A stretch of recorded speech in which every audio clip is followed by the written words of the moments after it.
Makat ng 387 ng ating Philippine Looper, oh. Ayan siya, oh. Napakalakas. Napakadaming dala. Ayan, takat kami ngayon ng 387. Sa Lukuyang Tahon.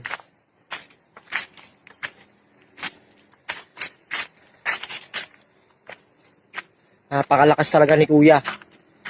Grabe. Yun. Yo. Yun. Ay mga kababayan natin dyan sa San Jose. Relax muna. Tumahon ako ng 387 natin.